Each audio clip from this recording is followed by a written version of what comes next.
I'm Todd Crawford. I'm Eric Zabinski. We are too cool for the comic shop.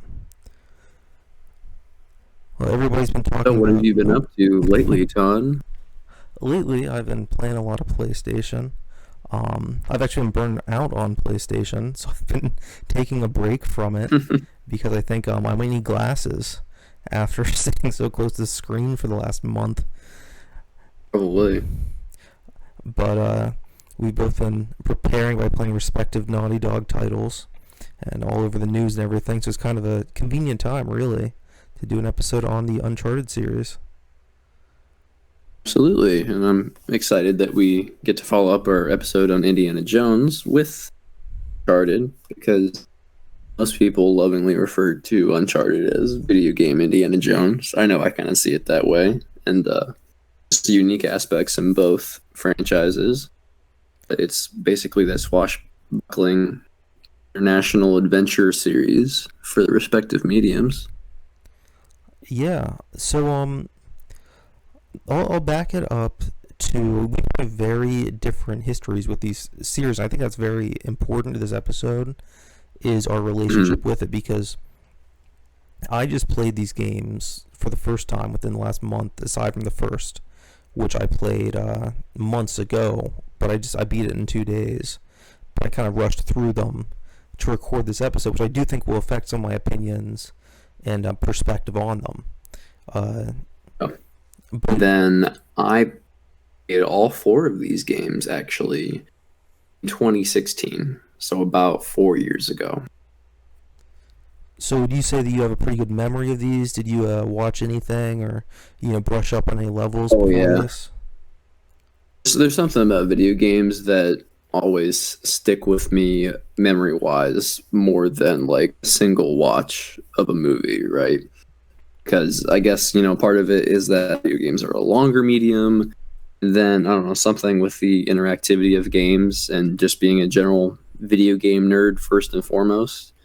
Because I guess people listening to this podcast might not know that, but video games is like my number one forte. Then, like, secondary is like movies. So I really feel like every game I play, I have a pretty good memory of, even if I only play it once. Because the thing about games is that playing them is no small feat, because they're like 10 hours long or longer in many cases. And I actually just replayed The Last of Us and played through The Last of Us Part 2. Part 2 is like a 30-hour game. So like my past couple weeks have been like free time has been to the other Naughty Dog franchise on the PS3, PS4. So yeah, re-experiencing games. I would love to replay games more often, but there's just not enough time in the world. Yeah, I loved games growing up. I'm basically a nostalgia gamer, but I guess you could call me an entry level or casual these days, because I have a PlayStation 4, so I try to play enough games to justify owning the console, Try to buy at least a good new game, new release or two every year. And typically I do. I like the Crash Bandicoot remasters, which kind of got me to the Naughty Dog thing again, playing through those Yeah, games. which is funny because, if Crash Bandicoot is the series that holds your nostalgia, kind of cool that we're giving so much attention to their more modern Uncharted series now. Exactly. And I'd always heard about Uncharted. I always heard it was good. It looked cool.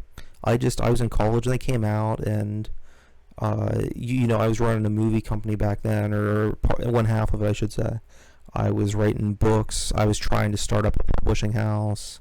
I was working. There wasn't time or money to dedicate to video games. Like you said, it's such an investment of time. It's almost like a TV series, but potentially more so, because, like you said, you can't really multitask. Not that you should. I think you should pay attention to a show. But you can kind of multitask certain series. A video game needs basically 90% of your attention at least. For sure. Yeah, I don't think I successfully do anything when I'm playing a game except for maybe like into a podcast or a video or something. And that's only if I've played the game before and I don't need like my full audio senses like attuned to the game. Yeah, I listen to a lot of podcasts replaying the Spyro Reignited trilogy, and then Crash Bandicoot. Mhm. I love listening to DMX and drinking while I play Crash, because I'll speed run it, and that makes it a little more exciting. I can imagine. It gives you more confidence with the platforming. So that's what's so fascinating is there's like a bell curve of like skill, because you get like a little bit buzzed and you get confident, so you'll make that double jump to get a little bit faster. You'll take that risk and it'll pay off. And then you have like one drop too many, and it's just like the law of diminishing returns from that point on with all your speed runs. Yeah, I think the opposite thing would happen to me because I'm innately pretty confident in my platforming because that's kind of my bread and butter as a gamer. Like I'm kind of average at most other genres, but give me Mario and Donkey Kong or whatever, and I'm pretty awesome at those games. But if I had any intoxication levels, I think I'd probably just end up disaster after disaster. I need to get the Crash Nitro Kart remaster, but I'm a cheapskate, so I'm waiting until it drops in price. But I want to do it A because they were Yeah, just great. The original, at least, I've only played the first one. It was a great game, but I'd also love the idea of just we drinking do and driving. exactly. So that's the safest drinking and driving you can do there. Exactly, and if I do well in the game, then I know I can pull it off IRL. Exactly, exactly. No, that's very good, and I'm sure as we talk about Uncharted, we'll talk about all the transferable skills from gaming to real life. Exactly, Yeah, we live in because the live in the golden age of remasters, so it's cool that while Uncharted and Last of Us come out, like other companies, with their older franchises like Crash Bandicoot, Insomniac's Spyro games, like get to relive those games in a much more refined, modern graphical powerhouse. well, that's a good point. I'm glad that you mentioned that because I did play the Uncharted trilogy remastered, which I don't believe I've looked up comparisons. I don't think it's a huge difference, but it may affect Yeah, it's not slight a huge things. difference. It's really a slight polish. It's basically, know, the polish is from PS3's innate graphical power to PS4's graphical power. But I think a really telling difference about something being remastered for a system and then being made for the system, The Last of Us games, which you'll experience both of them, seeing them back to back soon because Last of Us was remastered for PS4 almost immediately, right? Yeah, But did look a bit better. But at the same time, Last of Us Part 2 just came out and it was like made from the ground up, knowing that it's going to be a PS4 game. And the difference is pretty night and day. So remastered is good, especially if you didn't own the game previously. But if you owned like the Uncharted games on the PS3 already, it's kind of hard to justify maybe getting the remastered trilogy, even if it is a bargain. definitely. Like I got mine. I got the trilogy for $3 at a used bookstore, and then I got the fourth game for like $4 from GameStop one time. So like, Yeah, that's a steal, dude. That's pretty amazing. yeah, it was funny because I got it like the week that Corona came to like the United States. I was stocking up like what do they call it? Doomsday prepping, and I was in an You're outlets. doomsday prepping for entertainment. I like it. That's exactly what happened. I was in an outlet and there's a GameStop. I was like, I really shouldn't be coming here, but I mean, I'm gonna be inside all the time. Maybe it actually is an investment. Yeah, it turned out to be, right? That's awesome. Yeah. So going into the Uncharted, starting with the first, of course, you can, like you said, you can definitely tell. I think especially that first level in the first game, you really can't tell it is an previous gen game. Not knocking it. I mean, it is what it is. A movie from the '80s may look better than movies that come out now, but there's a difference in the technology. Mm. And Refresh me, what was the very first thing you do in Uncharted Drake's Fortune? so in that one, it begins with it's actually really cool. I love the setup of it. It's really fun. So Elena, the love interest of the series, she has a documentary crew and they're filming a thing on Nathan Drake, and particularly he's hunting for I don't remember his fucking name. What's that? The famous Drake that he takes his name after. Yeah, Francis Drake, right? Thank you, Francis Drake. Um, yeah, they're looking for his fortune, and they get a chest out of the sea. They're on this commercial boat rented, and some pirates show up, and there's a big shootout where it teaches you to crouch along the boat, and then it kind of just increases in severity the more that you take the people out. They start climbing onto your boat, or I think some of them get a rocket launcher or something.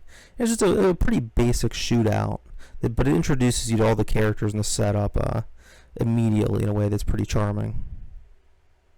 Yeah, that's right. I always forget that these actors, they're mo-capped, right? So their Yeah, mo-caption suits kind of look like wetsuits, and then like the first cutscene is like Ethan Drake, the character, is like also literally in a wetsuit. that's pretty fun. I never thought about that. Yeah, it's just kind of it's a funny like because imagine if like Indiana Jones, like the first time you saw him, he was like in a skin tight wetsuit. Yeah, I always thought that's one of the reasons that the beginning stands out to me so much is that it's just so different than the rest of even that game. It's just Hmm. a funny kind of thing. In that Yeah, almost I feel like the Uncharted series is indie is very tongue in cheek, but I feel like Uncharted is like in cheek in a slightly different way. I think they'll maybe more often like fun at like how much of a buffoon Nate can be in these games. They definitely have their serious moments. Like it's kind of like the charming way that the first game starts is kind of funny to me. exactly, and that's one thing I was going to bring up is that Indy he's usually cool, even when he makes mistakes and stuff. He's kind of a brash man. He's still cool. What immediately stuck to me with Nathan Drake because I always heard the reputation. It's the Indiana Jones of video games, or if you can take it back even further, what they call it, Dude Raider. I think is the what a lot of fans called it because he's Yeah. basically the male Lara Croft. They're saying, but unlike those characters, Nathan Drake obviously he has his own sense of humor, which is I wouldn't say is comparable to the other characters, but I remember this scene where he's falling pretty early in the first game and he's screaming like a baby. Yeah. It's kind of like the equivalent of being chased by the natives in Raiders of the Lost Ark, but it's just kind of a little bit more over the edge with the humor. Yeah, yeah, he's just a little. I mean, he does stuff that's probably crazier than anything either of those. Well, at least what Indy's done. Actually, the reason I played this game was because I played the most recent Tomb Raider, which everybody says sucks, but I actually really enjoyed. I liked it a lot, and then I kept hearing like, "Oh, if you like that, Yeah, just there's play a very Uncharted." different a very big gap between like the classic Tomb Raider games and the like the modern Tomb Raider trilogy. Exactly. Both of which definitely have their fans. But yeah, the modern Tomb Raider trilogy started after at least maybe one or maybe two Uncharted games came out. So I think they were basically kind of going for that model because it proved to be pretty successful for Uncharted. Definitely. A little bit of a different pitch, of course. I don't think it's like a straight like rip off. I think it's kind of healthy competition, but you can Yeah, definitely I see agree. the influence, which I think Yeah, is fun so because what are your general thoughts on the gameplay in the first game? Because going back to it, I remember the first Uncharted um, kind of boring me, not not necessarily in a hypercritical way, just because shooters are not typically my choice of game. If they are in my hands, then I usually you know want it to be like spicy every now and then. And there was a few points playing the first Uncharted, especially. I just kind of felt like, oh, we're shooting pirates in a jungle again and again and again. So I feel like the first game might be a bit more repetitive. Um, the sequels. it definitely is, and I get what you mean. I get why a lot of people kind of dismiss it for that reason. I'm a pretty big defender of the first game. I don't think it's just like the prequel to the second or something like some fans do. I do think it's a very good game in its own right. A big thing for me is I think that the shooting sequences are very like the arenas, so to call them, are pretty well structured. Um, Mhm. the script and character interactions, even at that early stage in the series, makes it more fun. But it is very much like you said. It's like enter a place, shootout, enter a place, puzzle. Some That essentially, climbing. yeah, climbing. As far as the shooting stuff, I thought it was very polished in the first game. I actually think it's better in that game than some of the others. Um, Yeah. they definitely improve things as it goes. It gets smoother for sure. But if you just play the first game without the others, as a point of reference and judge as though it came out yesterday, I definitely really enjoyed those parts of the games. Some of the parts are a little lackluster for me. The climbing was fun mostly. However, it feels like, and this is a problem I have with the series as they go on increasingly so, the game kind of plays itself a bit too much, which is something Naughty Dog is criticized for these days, where it's like, if Nathan Drake has to Yeah. make a jump, they're making goddamn sure you make that jump because you need to move the story forward. And I kind of like that fear of just like, am I going to make it? And it felt like a lot of times like they would give you quite a bit of leniency to the point where it kind of broke my immersion in the gameplay. Yeah, I can hear that. The only times I would like ever die, moving around environments, the few times in the games was probably like be jumping from a building to a platform or something. It was never really like the climbing that did it. Yeah, I only died like 2 or 3 times in the first game actually. I think with each game I died more probably, but the first I remember I died once with one of the traps just by fucking around with those weird jungle Uh-huh. traps that like hit you with the log lever thing. I died fucking around with that, and then I think I died. Yeah, I died in the. It's a really cool puzzle labyrinth kind of thing. Much later on in the game, where you got to climb around everywhere and navigate this weird. I don't know what to call it, gauntlet. Yeah. Yeah, puzzles in the Uncharted games at least exist because I think the Last of Us series doesn't do as well as like have some environmental puzzles, but they either are like so obscure you're in the video game space, so you don't think it's like such an obvious solution, or they're just super easy. In Uncharted, they have like the tombs and the archaeological aspects, so they can actually make some pretty elaborate puzzles that are more gamey, which I do appreciate. There's like one or two like pretty big puzzles in each Uncharted game. Definitely, and in the first game, I definitely think that is something to improve in the later games. Where like the puzzles, most of them are fine in this one. But they're kind of samey, where it's like check Drake's journal and then do what the journal pictures say, and that's not exciting the third or fourth time. It's kind of tedious to continuously have to hit the center pad and then hit it, click it again to go from the journal back to the gameplay. Yeah, I hear you. But what Another, was oh your sorry, thoughts on the story overall in the first game? the story. Did you say the story? Okay. Mostly I liked it. It's pretty basic for the most part. And there's one thing that really puts it over the edge in most regards. And I don't know how generally fans feel about it, but I think it's positively seen. It's kind of what elevates a game from like maybe a 7 or 7.5, like an 8 or 8.5 for me. Where and that's not my final score. That's just me speaking conversationally, but is that Yeah. halfway through the game, maybe a little bit further. So the whole game's conditioning you and training you for a certain kind of gameplay with the combat. And it's just it's basically like Gears of War or something. It's like a cover-based shooter. And then Yeah. halfway through the game, there's a twist with just the story and the gameplay, where now it's a supernatural thing, and it's like a horror game. It becomes like Resident Evil or something, and now there's no cover, and you're in tight corridors or open areas, and you just have to fight off as many of these subhuman zombie creatures as you possibly can, and that makes it so much more stressful and challenging and shocking. Yeah, it does. And it's a great way that they implement gameplay and storytelling, because if the rest of the game you were like shooting like Master Chief or something, it wouldn't work. You wouldn't care.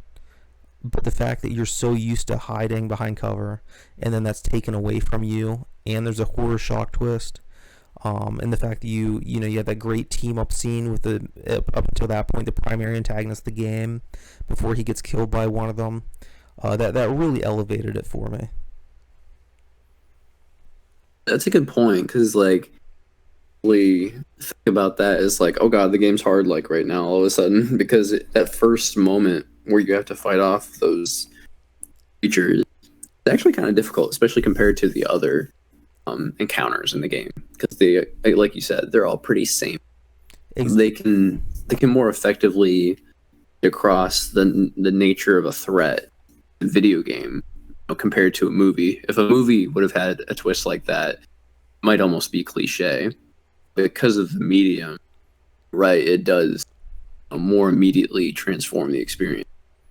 yeah, and I played the first game, even though I knew a little bits about the series. I don't know the details for the most part. I heard there's a big twist in the first game. I didn't know what it was, and even though I knew there was one coming when it happens, like holy shit, I can't believe they just did that. And it's just you're just kind of in shock for at least a good hour or two of gameplay. It's like, how do I manage this? I wasn't trained to do this. This isn't fair. This is crazy. But I mean that in the best way. Yeah, totally. It's pretty funny because the characters, in the cutscenes don't know how to handle it. You as a player don't feel like you know how to handle it, so it all kind of works together in that regard. Yeah, another thing I got to bring up is it's easy to take for granted because they're kind of so iconic, but the main characters definitely help it a lot. The protagonists, honestly, the villains in these games are kind of just ancillary. They're there because you need a villain, but I honestly feel like that Indiana Jones's villains are kind of ancillary too. that's a good point. Yeah, like I think you remember them like aesthetically, but really they're just Yeah. stereotypes. You have the Nazi, you have the scary, voodoo man, you have the commie, and The only time I think the villain got a little complex, a little interesting, was the fourth game, but we'll talk about that later. yeah, definitely. But yeah, you get Nathan Drake, of course. Not much more to say about him that's not said all the time, but Elena, I think's a really great sidekick character because she's with you a good deal of the game. She's like your primary companion. Her interactions with Nathan are really charming. They have great chemistry, really fun Mhm. banter that makes the gameplay pop so much more as it goes on, not just in cutscenes, but while you're in a shootout. That makes it so much more entertaining. And then you get Sully, who's probably my favorite side character, just kind of a sleazy old mentor of Nathan's. Yeah, something that I find refreshing about the Uncharted series, at least for those two characters, Elena and Sully, that they are in the whole series, to varying degrees in each of the four games. But I feel like that's something that they have a leg up on against Indy. 'Cause Indy has great side characters, and even if you like them all, they're not all in the same movie. In fact, most of Indy's side characters only appear once. Um, they kind of tried to um, do that with Marion, the first and the fourth, where it's like, and they make her like true best girl, and they end up getting married. But Elena actually being intricate to the stories in all four of the games really helps with like the payoff, I think, in Uncharted 4. Um, what do you think about that? No, I totally agree, and I think there's a very important reason why we need these characters to be mainstays, because we want characters that we want to fight with, that we want to play with and have fun, because even though they are just NPCs, that interaction, that kind of camaraderie, you still feel it with the game. And a big point that I see brought up about the game all the time by like game journalists is that the AI in this game is very smart. The enemies are, but also your sidekicks will help you substantially. Honestly, if you just want to sit back for a while and let them take out the enemies, if you were really like, if you just let the game sit for a while and you didn't get flanked or something, or you just want to hide, going from like, wall to wall, they'd probably take out a good portion of them after some time. No, absolutely. I feel like that's a really positive thing for gamers, especially because a lot of really involved gamers will tell you that nothing bogs down a game more than an escort mission or a level where you're supposed to have sidekicks but they don't actually do anything. I can think of like a dozen examples off the top of my head of like probably older games, more retro games where the AI probably wasn't on that level. But the Uncharted series kind of pioneered helpful sidekick because again, Uncharted is 13 years old. It was a 2007 game. So for it being as good as it was at the time is pretty incredible. Exactly, and it makes the game so much more rewarding as a player because not only do you have fun and you appreciate the levels where you play with other characters because they're helpful and resourceful, just in terms of sheer gameplay, but you enjoy playing with them because you like those characters, you find them entertaining. So it's exciting when the cavalry shows up to help you out after in a tight spot, and it's like you do go off and you're in a good deal of these games, which is necessary as well. But there's also points where Elena shows up and you're so much happier, not just because you have backup, but because it's her and you want to see more of this character. Yeah. No, these games do a really good job of that. And I think the real reason for me to revisit the first game is because it is like an origin story. It is like you're introduced to all of these characters. Because otherwise, I feel like at least in my opinion, the sequels kind of trump the first game in almost every way. But you wouldn't have that beginning elements of the story. You wouldn't have the connective tissue that you have in the other games. So if you're going to play through this series, I absolutely think you should play through all four games. Yeah, I definitely would recommend the first game. There was another point I wanted to bring up. I'll get into actually the end boss fight because I think that this is a big issue the series has as a whole. While it's on my mind, there's another one that I'll bring up as well. Actually, I'll get to this point first before we get to the end boss fight. We'll save that. The jet ski levels are actually my biggest gripe with this game. Are the jet ski levels suck? Thank you. I was gonna bring it up, but I was like, is it worth bringing up? Because maybe I'm crazy and maybe everybody else just thinks it's okay. Because my brother has no problem with the jet ski level. When I first played it, I was like, okay, this game sucks right. Yeah, like the first time you do it, it's like okay, it's like oh that's kind of a fun gimmick thing, whatever. And then you play, it's like well it didn't quite pay off, but who cares? Then you play the second one and it sucks a little bit worse. Then you play the third one and it sucks worse. And here's the thing, like the controls are kind of janky already for the jet ski. Yeah. And then you're going up like rapids and stuff, and the physics really aren't that well defined, in my opinion. I mean, it's dated. That's definitely a major factor I'll give a lot of leeway with, but it doesn't necessarily mean it's fun either. There's PlayStation 1 games with fun water jet ski physics. So then it gets a point where like you're shooting like tons of enemies, but you have to stop the jet ski is Nathan, so you're like doing that, but then also Elena, you control her too with a gun, and it's just not fun. It's just stop and go, and it's awkward, it's unpleasant, and while you're stopping to shoot, the rapids are pushing you downstream. It just sucks. Oh yeah, you have to stop and go because you can't just gun it. You will get shot and die. Like because I tried that when I got impatient. No, you just have to.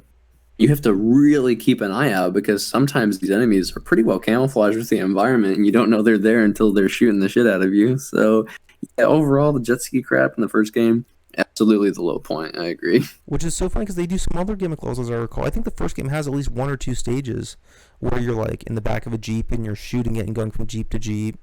I think the first game has at least one of those levels. The later games definitely do. And that's great. Those are good gimmick levels, in my opinion. Yeah, I'd say the jet ski definitely bogs the game down, and I definitely is a valid point because it's like I said, it's at least 3 levels of gameplay out of 22, 23 chapters. So I think it's definitely worth mentioning. Yeah, I agree. I actually forgot how prevalent it was. No, it's definitely not the highlight, but I think they had to do it and they learned from it because I think much every other time you control a vehicle in this franchise is better than that shit in the first game. Definitely. Agreed completely. Going off that stuff, and this is something they don't fix in the later games, but it's astonishing to me that this ever was a thing in the series, let alone a prevalent thing in the series, is that it ends on a quick time event. Oh yeah. I don't mind it as much as other people, but it's bogus. I mean, it is kind of lame. Yeah, because the final boss with I think his name is Navarre, Yeah. like it starts off as like a pretty challenging first shooter. Like if you aren't effectively using your cover almost to the point of exact precision, you will die. But that feels earned because like the whole game is essentially a cover shooter, right? So him sniping you, and you seeking cover and trying to inch closer and closer to him, I actually think is a pretty logical boss for this game. Then when you get closer and you start doing shit, like yeah, it's a lot of pretty unforgiving quick time actions that you need to input. So I can kind of agree with the criticism there. I feel like the quick time events get better in the franchise because I remember being pretty pissed at the boss of the first game. Yeah, like I agree. The last boss fight up until the final confrontation is pretty rewarding. Actually, I know some people hate it, and I get why because it's stressful and challenging. But you're essentially hiding behind like weak crates that are getting blown up by like each little. So it's really funny. It's almost like Spyro the Dragon. The shitty boss fights in that game where the boss would just in those games the boss would just run away from you from section to section, and you have to fight Yeah, through other enemies to get to the boss, and the boss will just stand there waiting for you to kill him. But this guy actually shoots at you with a high-powered sniper, and it'll one-shot kill you. So you really have to time it. You really got to be economical with your ammo, with your cover, and with your timing. And I died. I did die a time or two playing that. I remember now. So I probably died at least 3 or 4 times in this one, and I like that. I had fun with it. It took a few tries, but that's what I like. I like being challenged in a game like that. So it's not as absolutely. though there's a final stage and the whole thing's just square triangle. However, it is a bit of a bummer. Yeah, it's like I feel like it took a while for Naughty Dog games in the PS3, PS4 era to like figure out more more significant encounters because I come from like roots of gaming with franchises like Metroid or The Legend of Zelda, where boss fights are always like huge high points. And then you play these more realistic games like Uncharted, and they just never come close with like the gameplay satisfaction. Like you might get the story satisfaction when you get a cutscene and you finally kick this guy's ass and you tie him up with the tomb and you kick him into the water. Like the cutscene aspect is pretty badass. That part usually never falters, but the actual gameplay of these encounters definitely leaves something to be desired. Yeah, it's just kind of funny. Like more so than actually hating it. It's just shocking because the games are so smart and clever with how they're constructed that something like that, or like I said earlier, the jet ski levels really stands out. Which goes into the Planet of the Apes thing, where it's such a quality product that when there's a little slight blemish like that, it just really sticks out. It's like the prom queen has a zit on her nose. Yeah, it's like the only thing you can stare at for a little while. Yeah, I totally agree. But spent a good amount of time talking about the first game. So overall, what would you rate it? I'm gonna give the first game. I'm gonna say, and this is considering the time it came out and stuff too, because I do think that's Hmm, necessary to be fair. I'm gonna I say agree. probably an 8 for me. That's probably what I would give it as well. I feel like the sequels are all better, but this is a really solid groundwork that they laid. Uncharted, when they first made this game, was a completely brand new engine, a game engine, also a physics engine. Pretty much made everything in Uncharted 1 completely from scratch because the games previous to this for Naughty Dog were the Jack and Daxter series. There's such a large leap there between that PS2 and this PS3 franchise. They put like a lot of work into Uncharted 1, several years actually. Whereas the Uncharted sequels, 2 and 3, were able to come out in 2 year intervals because they laid such an impressive groundwork, structurally, Drake's Fortune, that, Uncharted 2 could come out in 2009, 2 years later. Then Uncharted 3 could come out, I believe, in 2011. So they did a really good job in laying the groundwork, I think, so they could crank more of these things out. Yeah, so Uncharted 2 begins with a much more attention-grabbing opening. I believe a pretty famous one where where Drake wakes up and he's sitting in a train, but then the perspective of the camera moves, and you realize that the chain is vertical. So he's looking straight upward at a 90-degree angle, and you have to platform your way up the train before it falls off the edge of an icy cliff. Yeah, that's definitely one of the most iconic modern video game moments. It's funny calling it modern because it is like over a decade old. I actually, I was so into video games that I would watch the E3 press conferences even as a teenager, and I remember not owning a PS3, not really being familiar with Uncharted, but still having an impression left on me when like the trailer for the game 4 was out, showed off that scene. And you don't realize before you play the game that that scene is in media res, and then they like back. That cutscene with the train is actually in the middle of the story, and you're gonna have to do it all over again when you actually get to that part too. I'm glad you brought both those points up because in media res becomes basically, I guess maybe not safe for the sequel. I don't know if the fourth game does it, but the third game copies that as well. And the sorry, I'm thinking Yeah, here. it does. The Uncharted 4, I believe, is linear. It has flashbacks, but yeah, I know Yeah, what you mean. They definitely have more fun with the flexibility of like the time and the plot and stuff. exactly. And one of the big things, one of the big issues with the second game actually is that you have to replay that same level, and it's a cool level, but it's like you just have to do it again. It's like, why am I replaying this? Yeah, I'm getting nothing new no, I from playing the agree. same level And again. most people only sing this game's praises because I'm not sure if you actually know this, but Uncharted 2 is like by and large mainstream favorite and the fan favorite of the whole series. So I feel like the blemishes in Uncharted 2 kind of get ignored because yeah, when I heard about how acclaimed this game was, and then there were a few points in this game where I was like, okay, this is kind of unoriginal, or this was, kind of lazy, like, oh, we're doing the exact same level again. Yeah, Interesting to me. it is an abridged version of the level. I will say that, like, for the sake of transparency and fairness, like, it is only maybe half of it. It definitely cuts it short at a certain point. But even so, you really just don't need it. But like, I feel like you could get away with that if it was like an abridged scene of a movie and then it was spliced together in full, like later in the film. With a video game, like it might take you like 5-10 minutes to climb up that damn thing, especially if you're a casual gamer, entry level or something. The fact that you kind of have to do it again is interesting, but to give it credit, it might also be like kind of an interesting barometer of your skills improving. It's like, oh man, maybe I like zip through it real quick the second time because I'm more familiar with the game's mechanics. Definitely, I think that that's one thing I love about the introduction of the game is that it lets you, it introduces you to all the mechanics of climbing, which are immediately so much smoother in the second game than the first. You're already seeing a lot of major improvements with that, so that's Mm. really cool.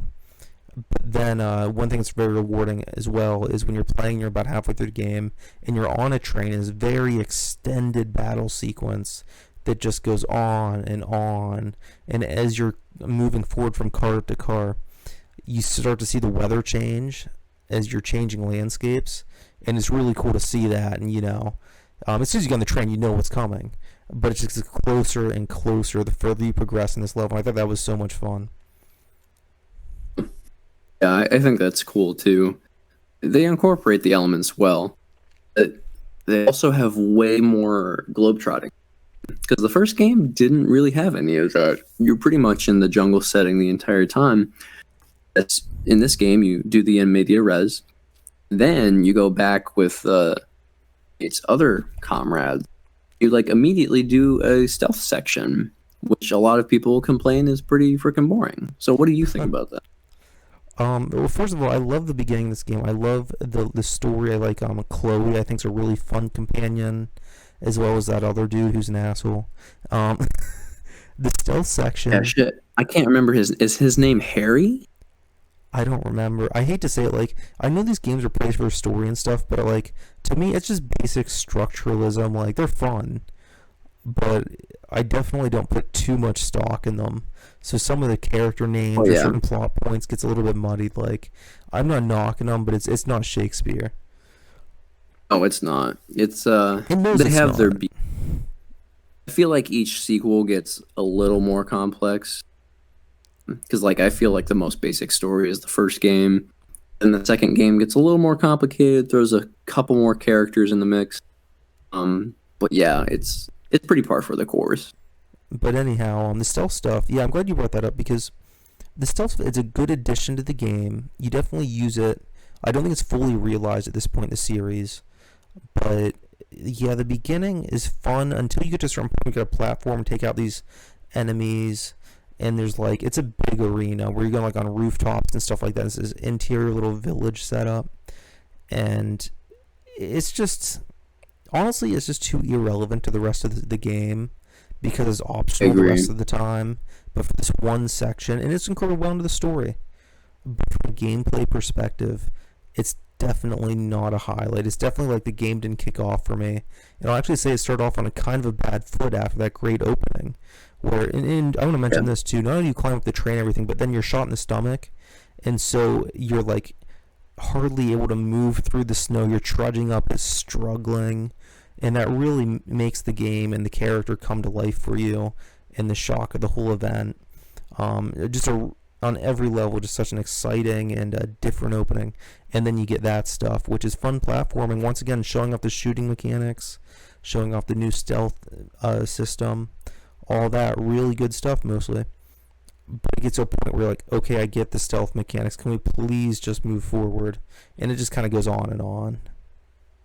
Yeah, I think the main complaint is just that stealth is literally never mandatory again. Like, this is the only time where it's mandatory. So the whole sequence, I feel like it could have just been shortened. Maybe learn the optional stealth tactics for like 5 minutes and then get on with it. But it's a half-hour long chapter probably, so it's long in the tooth. I feel like Uncharted 2 just kind of hops around to different places and different ideas for the first several chapters in the game. Then I think once you're going, the game takes place partially in Russia, whatever. The villain is like Russian, super cartoon Russian guy, Lazarevich. Yeah, I do remember Zarovich, and he's a fun villain. I like him for a video game villain. It's very simple stuff, but it works. Mhm. I guess what I kind of like about it is he's just a big tough guy. I like the stuff going on later after the twist and everything. His motivation with that, I think's cool. I think that my big thing with him is the final boss fight is probably the best in the series. I would say. So he gets a lot of credit Yeah, for me for I that can see reason. that because jumping ahead to that, it is more gamey. It's not quick time focused. You're like so he's trying to evade you, but you can shoot him, and the more importantly, you can shoot the blue goo to like explode him, which definitely requires some strategy and like actual overshooting, which the series is about. And once again, for the game, kind of teaching you how to play it as it goes along, as the story unfolds, you're taught to shoot the blue things as well. So it's what's fun is it's a boss fight, so it's a fight, but he's basically invincible due to the Fountain of Youth, and so it's still the same combat system and stuff. It's not totally different like the fourth game does, which we'll get to later.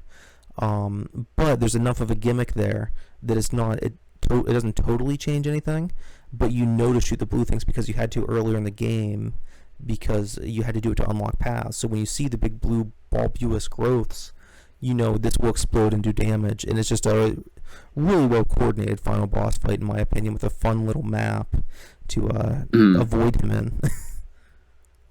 absolutely. I like the elements when you're actually in the village. I like, even though it's kind of a repeat of the first game, kind of the supernatural element, and this franchise is guilty of kind of like repeating cliches, which we'll continue to talk about. Like having a companion, like a native in Tenzin, and like kind of like leading you after the whole train and Drake getting shot scene. I believe there's a cutscene that actually has a pretty good character moment where they can basically turn back now. It's like the villains don't know where they are. They're in this village. They haven't screwed everything up yet, but Nathan just can't quit, which is kind of like a similar trait to Indiana Jones, that like he'll just not give up trying to find something, which I feel like is actually better explored in 4. But that's kind of like first shown in one of the cutscenes in the middle of the game here. Yeah, and one thing to bring up Nathan's motivation as well as his similar to Indiana Jones, I think his defining difference, even more so than his humor, is that he cares about the people in his life, very much so, more than he cares about his treasure at the end of the day. And I think that's a very important distinction for this kind of a character. Yeah, because like you get the sense that Indy cares for people. He's not attached enough to them, really keep them around. Whereas Nathan is, and that's evident by the same character showing up in each game. Definitely, yeah. Like Indian, like he'll save lives. He puts human life over archaeological artifacts. That's kind of the core difference he has with the villains typically. But yeah, like you said, like we don't know what happens to Short Round. He could have gotten sold into slavery at the end of Temple of Doom for all we know. You know, he just fucks off. Right. Never mentioned again. No. Well, at least in the movies. But going on a little bit earlier into the second game, I gotta praise it because I'm a big fan. Like I said, I really enjoy the shooting parts of the first game for the most part. I think they're really fun. The weapons are fun. I think the second game is the best shooting aspect of the series. I think they perfected it here. I actually think there's a major downgrade in the next game from this one. It's the best of both worlds with platforming and shooting, in my opinion. And the gimmick levels, much better. So much more fun when you're running from tanks and shooting at them. When there's a tank going through the entire city and you got to go from building to building to get RPGs to take it down. The train's been mentioned before. Both train set pieces. Not only climbing up the train after it's crashed, but like, fighting the train and like shooting people in a funnel where you have very limited cover. And I think it ends in fighting a brute that has like, it's basically a mini boss. He takes a lot more hits than you are used to having to deal with. I feel like it's a high point in terms of like the gimmicks in the game too. It definitely is, and you get the great vehicle levels, like I said, where you're like shooting a turret while your companion drives the Jeep. That's always fun. It's really rewarding to blow them up, the different ATVs or other Jeeps surrounding you. I always love those levels.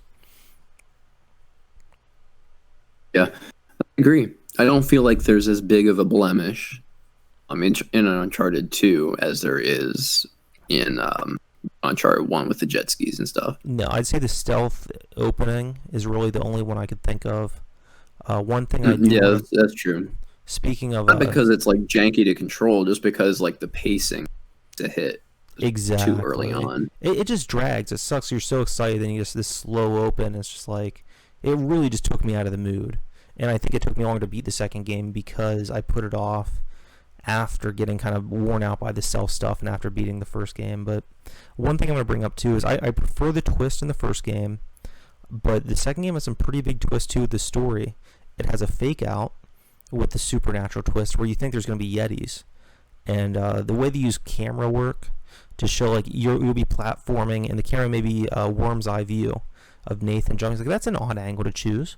And then you just see a Yeti jump overhead from, building to building. And they're hinted at. And when you fight them, they're basically indestructible. And that makes them a very formidable foe in a very different way than the zombies, which you could basically mow down. Yeah. And I think they tried to trick you in that way of like thinking that that's like the big twist enemy, but it's really like native civilization that is like corrupt and immortal because of the Fountain of Youth. Like those enemies in the last chapter or two, I actually thought were pretty darn difficult to deal with. Oh yeah. I mean, first of all, just the Yetis. What I love is like they're just people in suits, which I really liked. That twist was fun. It's ridiculous. It's cartoonish, but I mean that's what Uncharted is. I mean he's jumping out of like burning helicopters and shit. Like it's a cartoon. And I Yeah, love that. exactly. It's a Michael Bay movie essentially with heart. Um, That's a good way to describe it. and I mean that as a complete praise. But but yeah, so you see the Yeti twist, like, oh, okay, that's something different than what I was expecting, but it's only leading into the huge twist where, like, when you go to basically a fantasy world for the last, like, 4 or 5 levels, I You really really do. I wasn't. mean, like the environment does not like look natural anymore, especially compared to like the rugged, icy wilderness you've been dealing with like for the past 5 hours or so. It's definitely a change of pace, but they want it to feel, I think, more supernatural, more in your face than the first game. How crazy this shit is, and I think they do accomplish that pretty well. I do too, and I think that before we get into the fantasy world, I do want to take a look back. One of my favorite stages in the whole series, where Elena's cameraman is basically mortally wounded, and you're trying to save him, so you have to carry him, and it's an escort level. People don't like those, and I don't either typically. For Jeff, But Jeff, rest in peace. it is maybe the best escort level that I've played that I could think of in a game. I think it's really fun. It stands out, and you want him to live. Like they do such a good job with the character movements to make you sympathize with them, so that like when Yeah. he's like stumbling and you're trying to get him moving, and Chloe, yeah, it's also testing the characters, which I love too, with Nathan being loyal, even to a guy he's kind of in competition with because he's a little bit jealous, and Chloe wants Nate to leave him, and Elaine is like, no, we can't leave him. It puts the characters in a great dilemma with their different conflicting moralities. It's a really fun gameplay level, and I think it works just in a story and a gaming sense. It's the best of both worlds. Yeah, and now that you a little bit more about the characters, for me, the more rewarding twists and turns with this game, it's not related to like the treasure, or the fountain of youth, or those kinds of twists. It's actually like the character twists because you had Elena basically established as a love interest in the first game. Seeing Nathan at the start with the new girl, Chloe, who's, she's not pitted as like rival per se. She's not set up to be like unlikable. She's actually quite likable as well. So I think having these two male characters kind of vying for his attention, even if like they're not directly fighting each other, in like maybe Nate's head that they are. So like when Elena shows up like a third of the way through the game in like this war zone, I feel like that was one of the more interesting story beats. How the game juggles a larger cast of characters. I think it's done really well in Uncharted 2. I definitely agree, and it's the transition from like group of companions to group of companions is effortless in this one. Or seamless would be a better term, which is going to be a point I'll bring up later on for another game. But the characters or interactions are all fun. They all have different dynamics, which are fun. It moves the story along. Yes, it's convenient that Elaine is in the same place as Nate and the rest of them, but you don't care. It's just so much fun. You're happy to see them, and where it takes the story so much more rewarding. I do want to bring up, I think that's when you first meet her, actually, is when you're going through this dilapidated city. Just Yeah. going through these buildings that are completely just like walls torn out and floors caved in. And it's such a great and unique platforming situation, which is kind of typical in shooting games. I mean, really, it's not far off from a map in Call of Duty. But unlike those games, I think that this particular map has a lot of character. And even though it's a very gritty environment, it's a really fun level. That's something that Naughty Dog pretty much kicks out of the park, every single time is their environmental design is top notch. Like especially going through civilized, but destroyed settings. I think Uncharted 2 in this city was the first time they had ever really done it.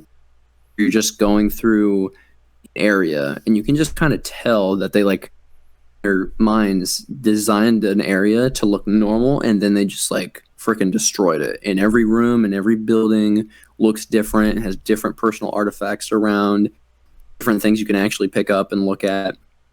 and they would really, focus in on that environmental design and how apocalyptic something would look in the Last of Us series too. And I feel like they started thinking in that space in Uncharted 2, especially in that part of the game. That is very true. It's like how I think of it is it's like the first Pink Floyd album was mostly done by Syd Barrett and his kind of weird psychedelic folk songwriting. In the second Pink Floyd album, Roger Waters comes in. He might have been a founding member, but he became more prominent at the very least in the next album, Saucer Full of Secrets. And there's like more space rock, kind of proggy stuff. And you could tell it's like, oh, this is when they find their footing and later on develop this. That's definitely how it feels in that level, where it's like, and Yeah. not just for the environments, but the Uncharted series as a whole, where like once the tanks chasing you and all these enemies are coming out with the riot shields and then the platforming, it's a huge level, and you're just like, oh, this is where the series goes. This is where they found that moment where they knew what they wanted to do with these characters. Yeah, and the Uncharted series and Naughty Dog's games in general are a very good lesson that linear games can feel large in scope. Don't have to be open world adventures where you can literally explore anywhere you want. But just like the set pieces, you might be moving point A to point B like a platformer, but the space feels so 3D that the immersion is still there.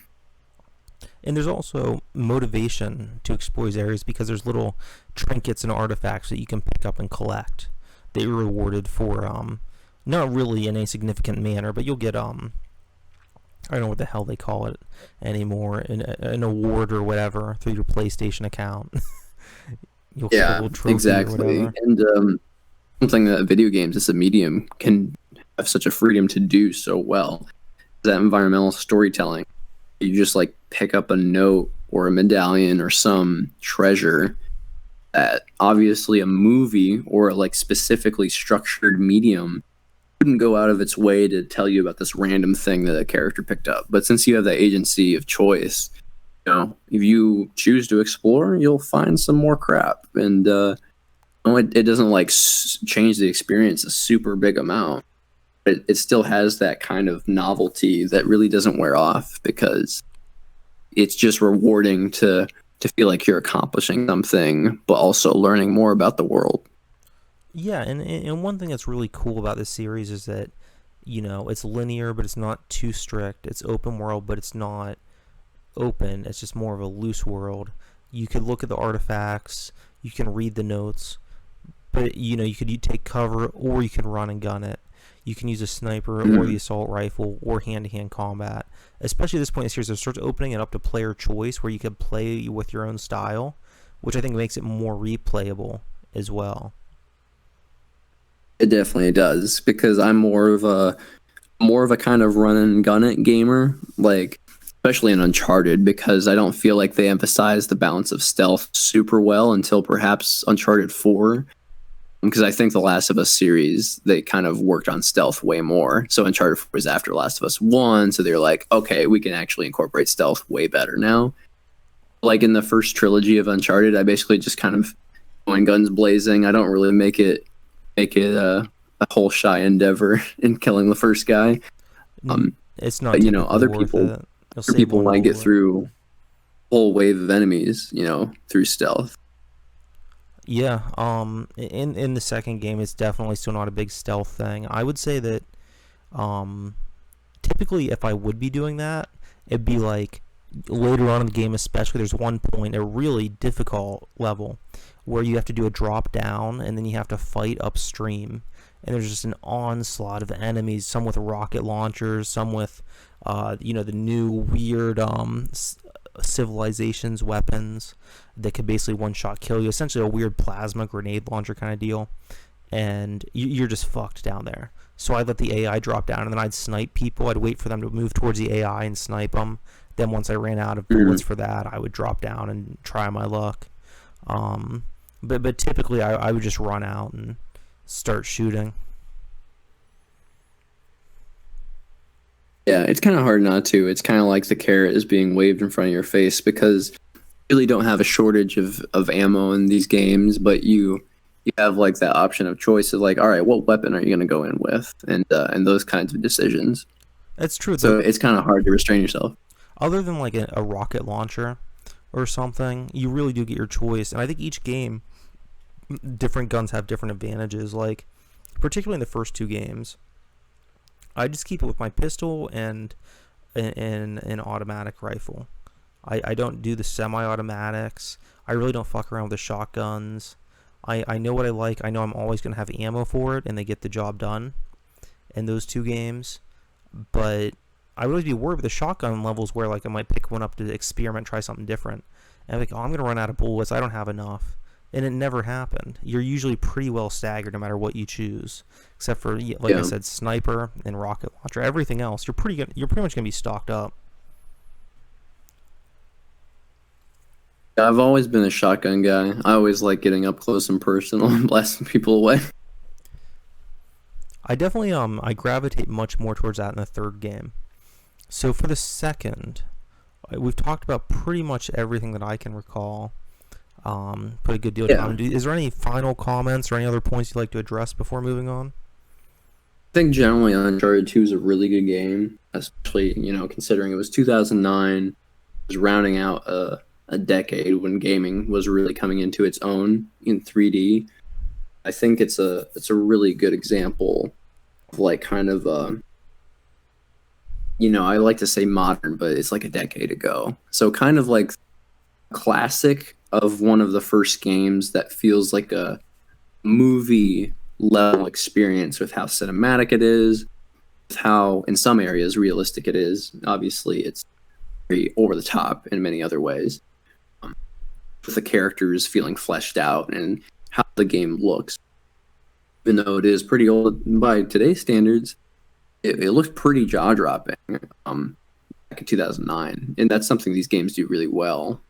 That Naughty Dog like always has like top-tier graphical output. Whatever they're working on, whatever they're releasing, whatever year. But at the same time, I think Uncharted 2 is a little overrated because some people view it as like the perfect adventure game or the perfect game for the PS3. Whereas I just think it's a really good game, probably like 9 out of 10, maybe 9.5 if you consider it is a 2009 title. So I think it's a little bit overrated because there are a few flaws here and there. But I don't think they're quite as major as like perhaps the first game.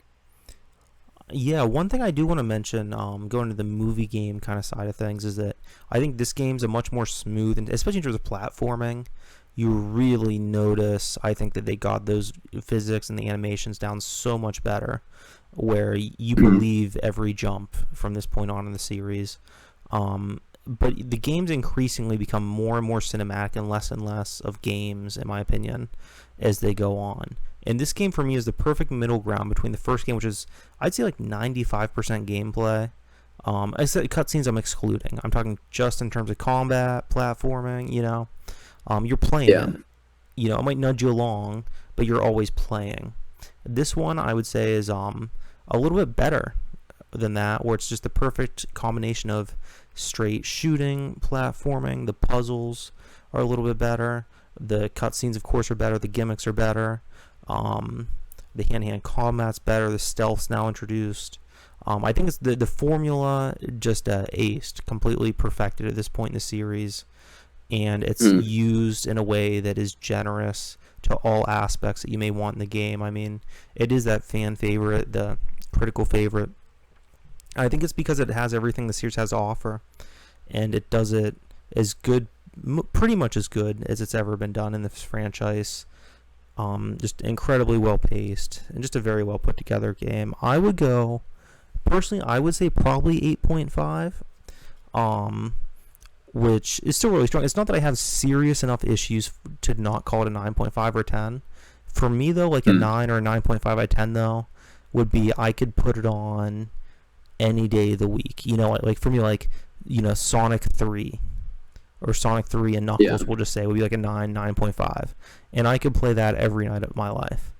And as much as I really, really enjoyed this game, I definitely would have to be in a mood to play it. So it's totally subjective. but I Oh, would probably totally. sit on a Yeah, I eight agree with point that. five. And something that should be noted with my opinions on this series is that Naughty Dog games are not like Nintendo games for me, where I can seriously pop it on at any time. Naughty Dog games, at least Uncharted and Last of Us, I have to be in that mood where I'm kind of looking for 70% story, 30% gameplay. And what I mean by that is usually play Naughty Dog's games more for the story and the gameplay.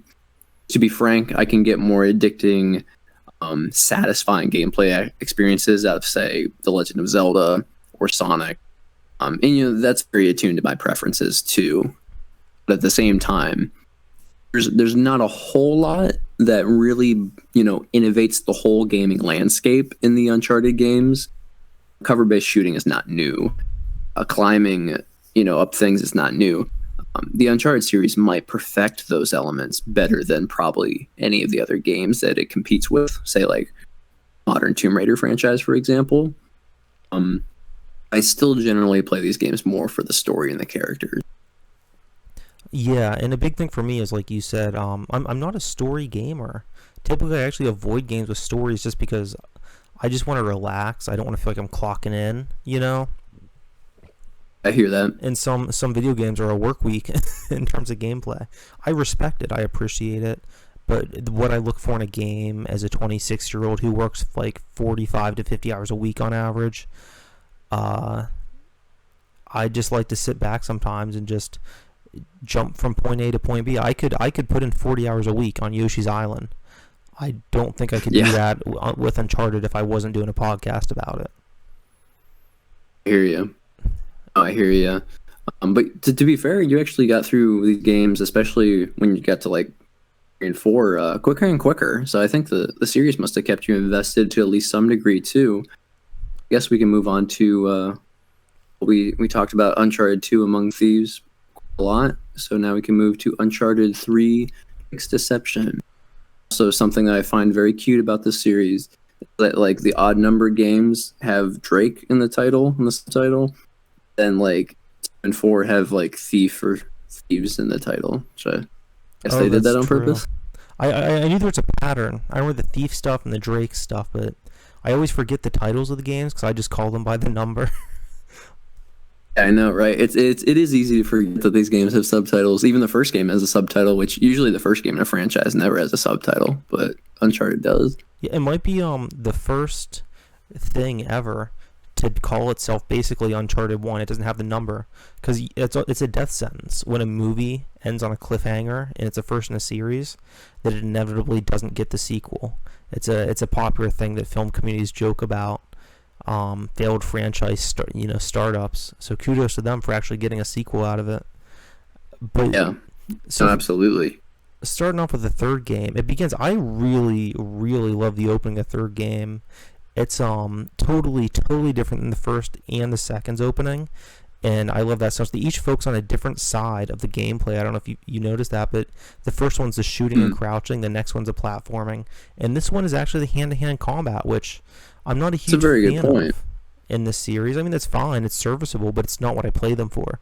And the opening is just a huge bar fight with you and Sully and your new protagonist buddy in the scene, some bald guy whose name I forget. He's pretty cool, and you're just Oh fighting God, that dudes in a annoying bar. motherfucker. His name's Cutter. Like my least favorite side character in the series. Oh yeah, that's it. Um, and you're just fighting your way through it. And I think it gets the humor down so well. It's stupid. It's superficial, but it feels good to be Nathan Drake in a suit fighting your way through a bar. Um, and you get the inevitable joke where there's a guy much larger than you that you got to take out. The fight with him's a lot of fun. That plays into an issue I have with this series a little bit later on that I'll go back to. But yeah, very strong opening to this game, I think. Yeah, I agree. It's this game is the Nate and Sully adventure because Sully really wasn't into that much.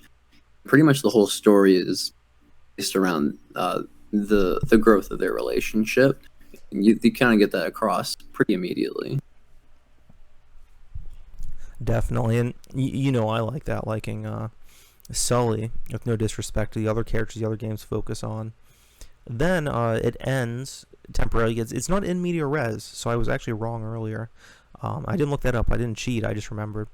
But it ends with it Hmm. opens with a cliffhanger, we'll say, for the title card, where Nate and Sully get shot in an alleyway, and then it goes back to Nathan's childhood for the first time in the series, which is boring and pretty lame. Yeah, it kind of repeats the Uncharted 2 album again. I think playing as young Nathan is a little more interesting, just because I guess learning the origin of a character kind of has me more interested in the story. Now I will walk my Yes, I statement back in a minute here. So there's a caveat oh there. yeah, go ahead. Oh, okay. So the beginning with him is boring. Later on, because it does it multiple times throughout the game, I think it gets more fun. That's true. That is true.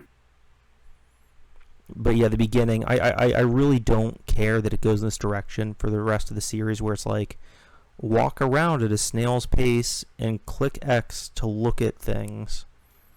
Um, it's Yeah, it's kind of fun, and I will say, and this is where my perspective kicks in, and my marathon of these games kicks in. Maybe if I had just bought Uncharted 3, it was the first time, on its own. I was getting ready to play it for like a week. Maybe I'd be really immersed in that, but I didn't find it fun at all. I did take my time and explore and try to find all the little, you know, trivia bits and hidden collectibles I yeah. could. It just wasn't really rewarding. It was just kind of boring. It really depends on how it's done, and we'll talk about that a little bit more as we continue into the last game. I know what you're talking about because basically Naughty Dog does this in Uncharted 3, 4. Last of Us, it's more balanced, and then Last of Us 2, there's some segments where it's basically like there's no combat, there's no real gameplay, just still immersing you, like the environment, the story environment. Like they can't have cutscenes where it's like you pick up a letter on a kitchen table and you read it, because like there are interesting things that you can like find out in the gameplay space that you can't really do in a cutscene because it'd be like awkward or too long or something. So I kind of like it, but it really depends on the situation for me and like how interesting or invested I am in the story at the time. Can I pitch you an idea here that I will I can't do it myself through long shot books, but I would pay someone else to do it, and I'd hire you to do this if you want. I'll put you on the spot. A choose your own adventure book, but in an adventure game style.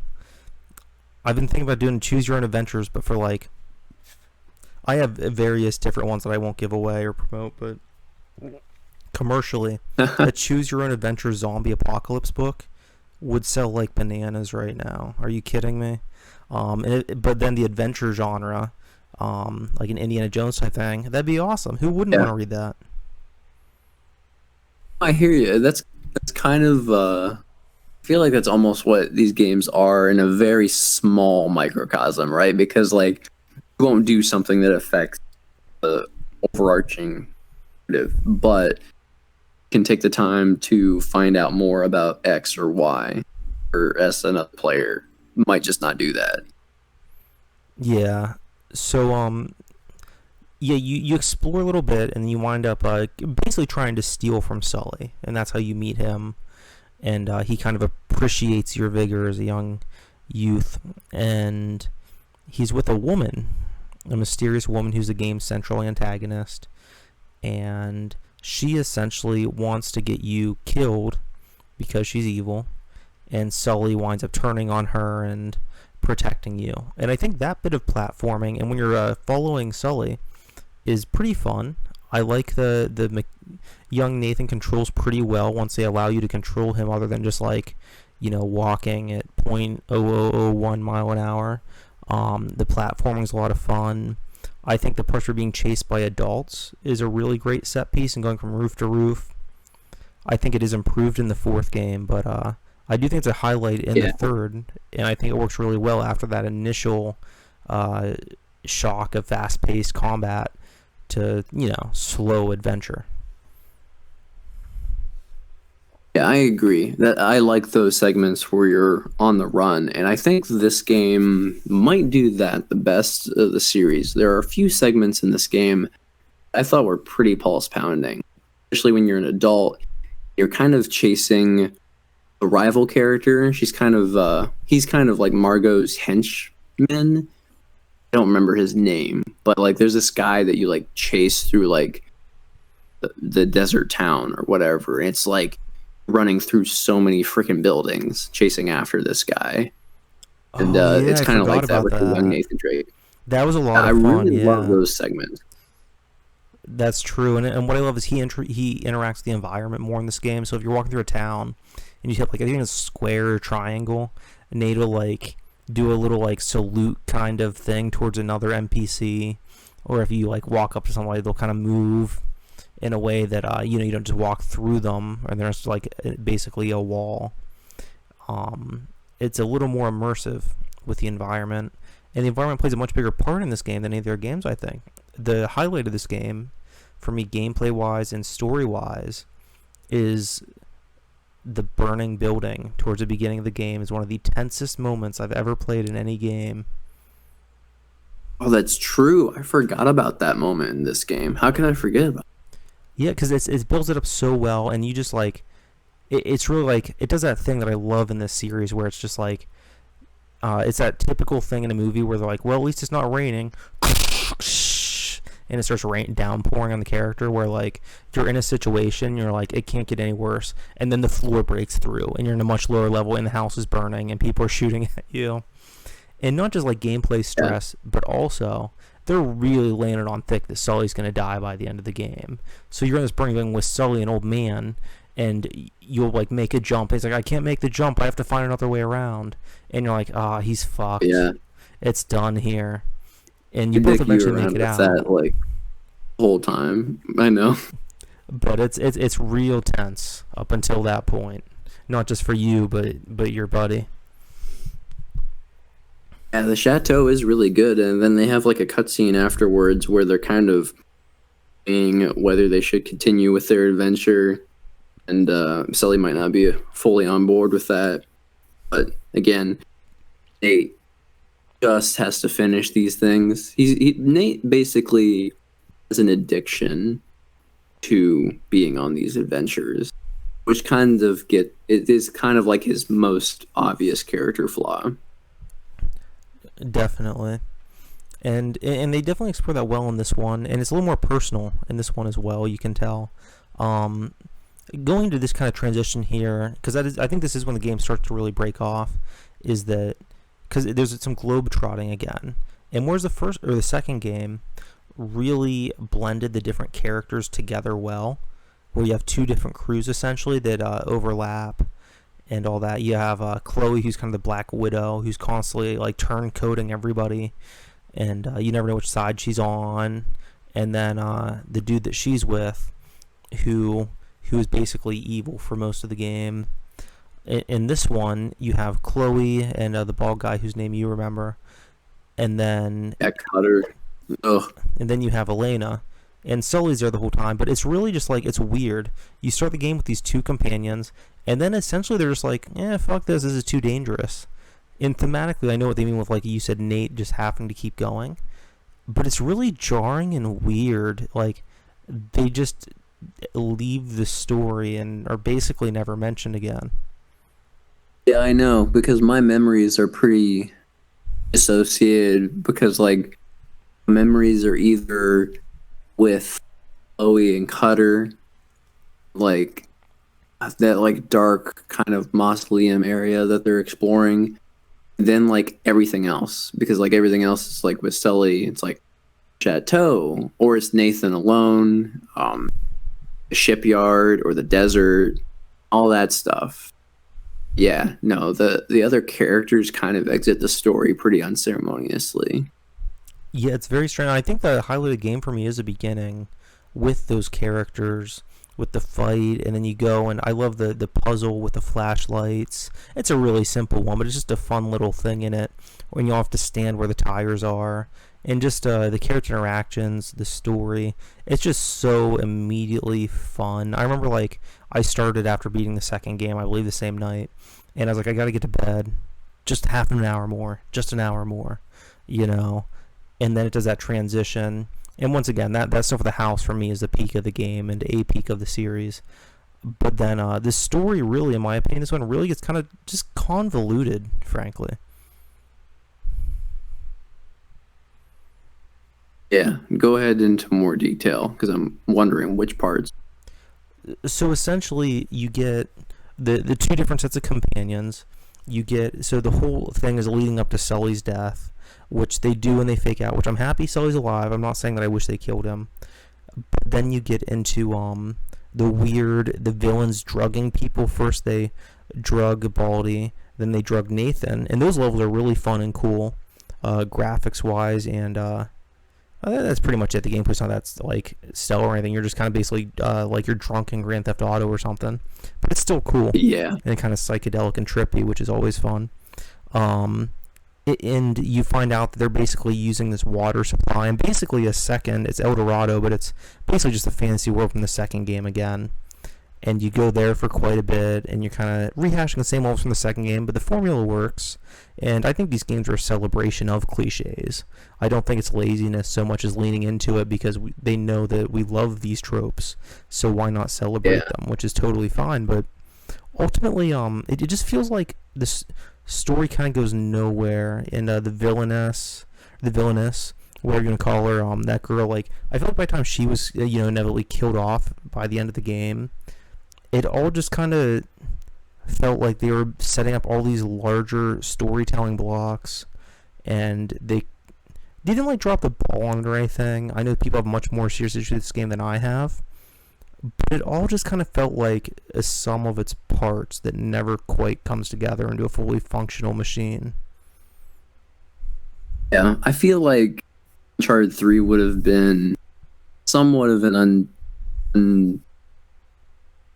underwhelming, I guess, finale if it had been the finale. It kind of reminds me of Last Crusade in a few ways because it's kind of like a movie where the focus is your hero and the older mentor, which is Indiana's dad in The Last Crusade, but it's Nate and Sully here. That's done pretty well. Like their bonding in this game, pretty strong, and what you learn about them is pretty good. I think that's the high point of the story. Then some of the other parts of this game's story are kind of like, whatever. You kind of think with the whole secret organization and all these other kind of more mysterious elements going on. Like the villainess is pretty mysterious, and like there's not a whole lot of for them being mysterious when it turns out that they're essentially doing the same thing as like the villains in the first game that were just kind of like heathens and pirates, right? Yeah, exactly, and that's fine. It's serviceable. But I feel like the bar was unfortunately raised from the second to the third game, and the third doesn't quite meet it. Those are minor points for me with the game. Honestly, it doesn't really make it or break it. I just don't respect gaming as a storytelling art form enough. I'm not saying it's a lesser form of storytelling. It's just that it's not an important enough component for me with a game. Most of my favorite games have stories that you could write in a sentence, and you'd be over explaining it. So it doesn't make or break a game for me.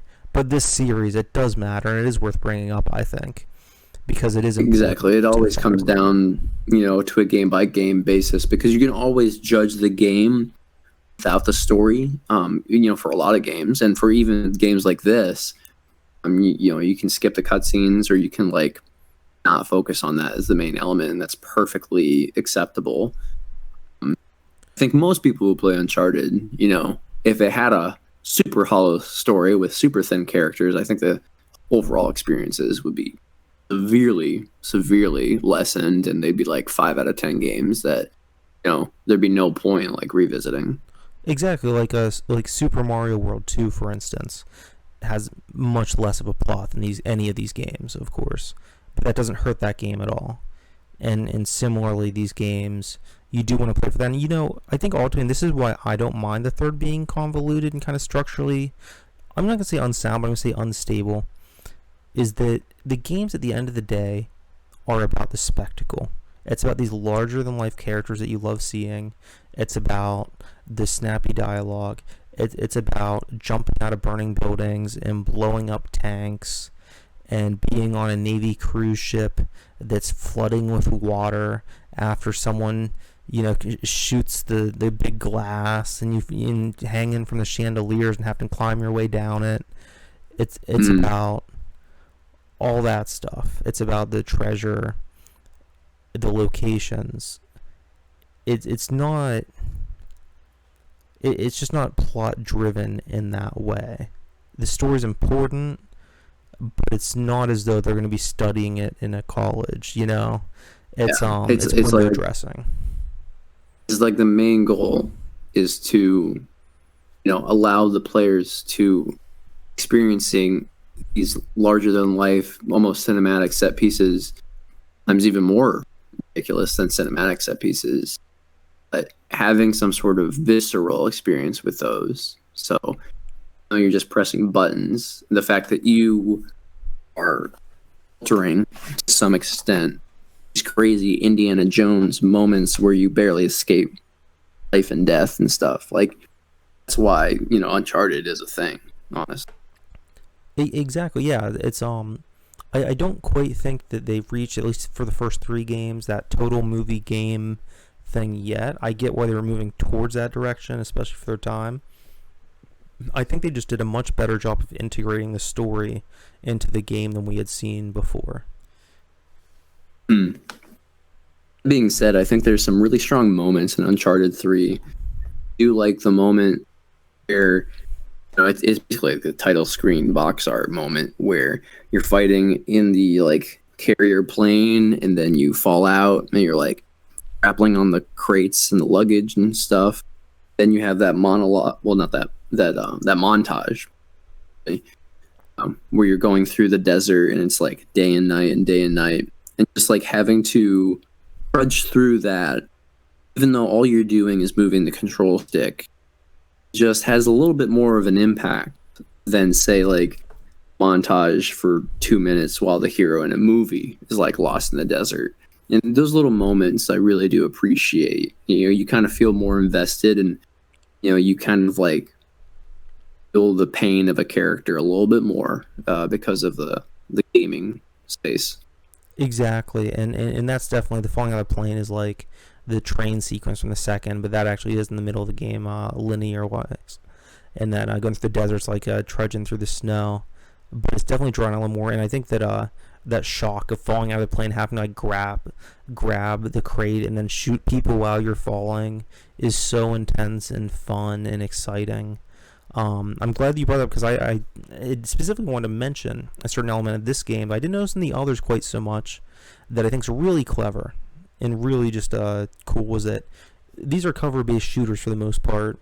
We went over this before, but you can choose how you want to play and your different shooting style. But there's many sequences in this with the boats and especially in the plane where the environment changes, forcing you to change how you approach the shootout. So like there's crates on the plane you could hide behind, but then the plane may like shift from one side to another, so the crates completely change at the drop of a hat, the environment, and you have to reorient your strategy.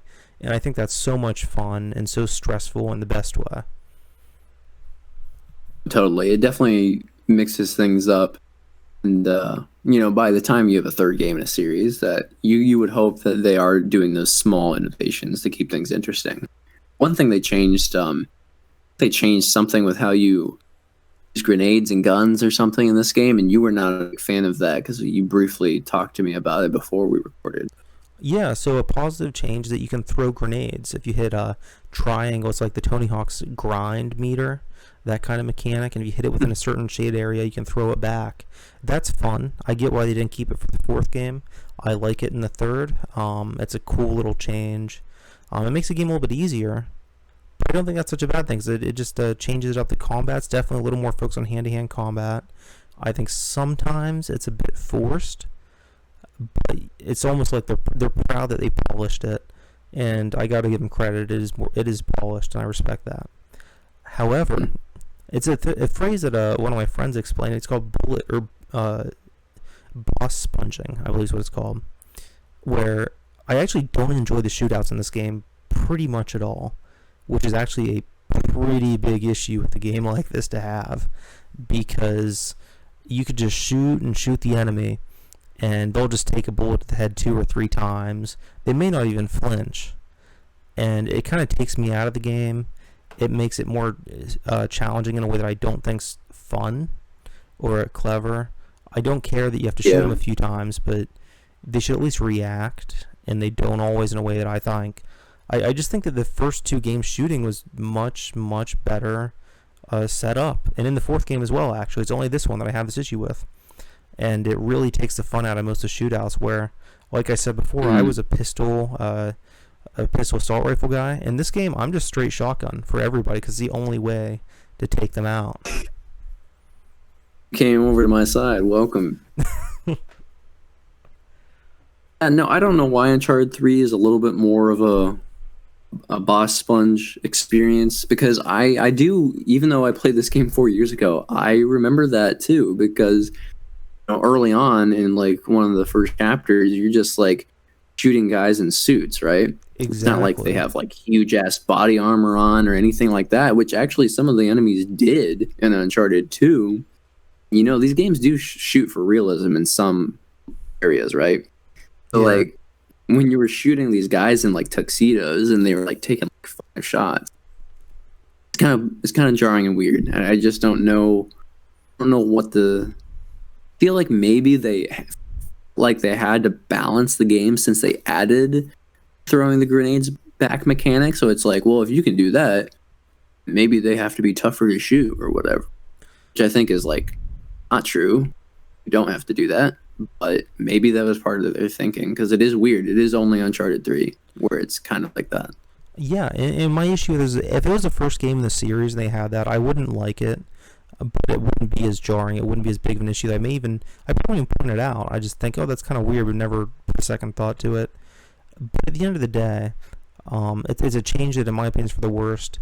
And a big part of games that I've been thinking about lately is just like you need allies that are fun to play with, you also need enemies that are fun to play against. And I don't have fun playing against the enemies in this game pretty much at all.